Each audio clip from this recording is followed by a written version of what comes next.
So yun mga singis, kumusta? Yun, nagbabalik naman si Manlag yun in the house. So yun mga singis, yun, parehong araw pa na video naman tayo. So yun, for this video mga singis, samahan niyo ako, magpapalit ako ng bagong shock na naman sa ating motor. Yun, bali yung shock natin is RCB. Yan, so ang ipapalit natin is KYB na pang click 125 yun, Shopee. Yan o, so nabili ko siya 5,350. Yan o, bali yung original price na nito, tapos nabili ko lang siya ng 3,850 dahil sa butcher ko sa Shopee. So yun, hindi ko na patatalagay mo since bubuksan na natin. Yan o, ito yung itsura nya, bali pang click to, so 330mm. Yan, ito yung mga ano sa na may warranty card. Yan, KYB, tapos sticker, tapos allen pang adjust. Tapos yun, tignan natin yung laman. Lagyan mo natin ito.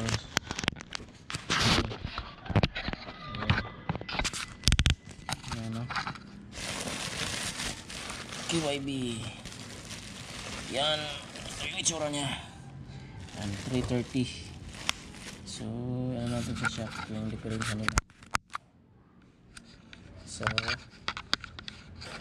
ano sa nilagay ko, ito yung sa ano, sa RCB na 305mm, tapos ito yung sa KYB. Sobrang laki. So, itatry natin mga pasik kung kakasya ba to. Kung hindi ba sasayad sa ano, sa gulong yung ano niya. Kasi yung gulong ko is 9080 tubeless yan, tapos naka Giri na mags yan. So yun mga singis, hindi ko na patatagalin to at samahan niyo ako, kakabit na natin sa ating motor at before yan mabaklasin muna natin yan. So yun, let's go.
So yun mga singis, yun, baklas ko na yung dapat baklasin. Yun, sobrang dumi ng motor.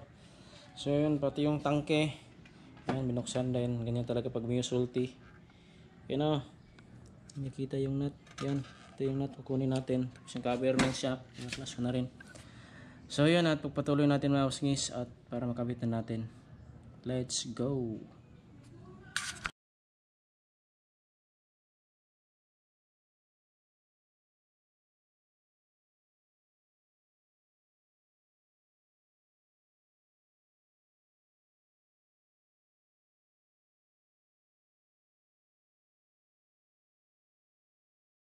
Yun mga sis, split tayo. So yun, nabaklas na yung shock. Yan, RCB. Yan, sobrang dumi. So linisan mo natin ng konti para maganda yung tignan. So yan yung itsura nya. Sabi, dumi. Yan, ito yung ano nya. Yan, haba.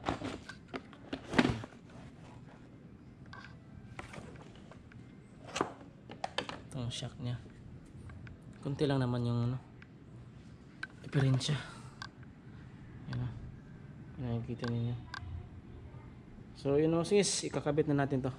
So yun o sis, update tayo. So bali binaklas ko siya. Yan o, kasi hindi kasya yung ano niya, anong tawag nito, yung dito niya oh. Yan, hindi kasya sa Mio kasi sa Honda Click is maliit. Saan yun? Ito maliit kasi siya eh kumpara dito sa Mio. So may existing ako na shock Honda Beat. Yan, binaklas ko yung ano niya, yan oh, yung ano tawag nito, kalimutan ko, basta itong yung ano, itong bilog binaklas ko tapos kinabit ko dito. So yun, kasya na siya doon sa pang Mio Sulti ko, so ibabalik ko na siya. Yan, at kakabit na natin kasi tinesting ko muna, tinanggal ko to tapos pinasok ko doon, hindi kasya eh. Ayan, ito na siya, kasya na. So yun, kabitan na mga sis.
So yun, magsisabit tayo. So yan, nakabit ko na lahat. Yan o, yan yung itsura niya. So ititesting natin. Yan, i-bounce natin.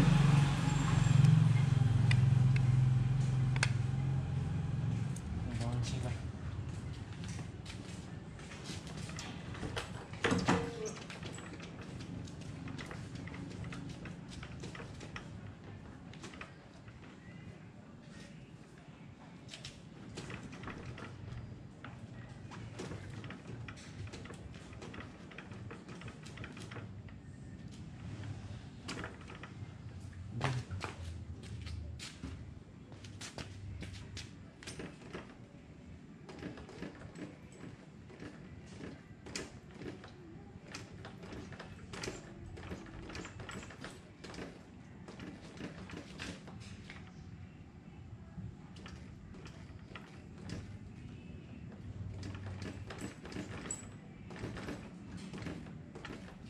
Kailangan nyo na adjust mga kabisngis.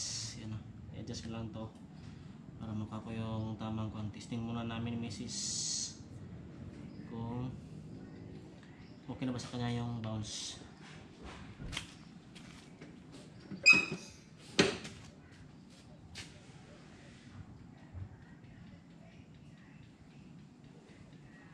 Yan, subang dapa na kasi mahaba na yung shock. Yan.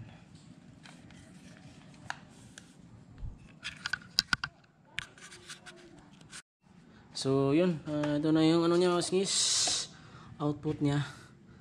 So yun, hanggang dito lang tong vlog na to sis, no. Magbibigay ko ng feedback nito within a month sa paggamit ng KYB. Yan, so yun ito sis, maraming salamat sa pagsama sa vlog na to, sa video na to. So yun, let's go, peace out, God bless.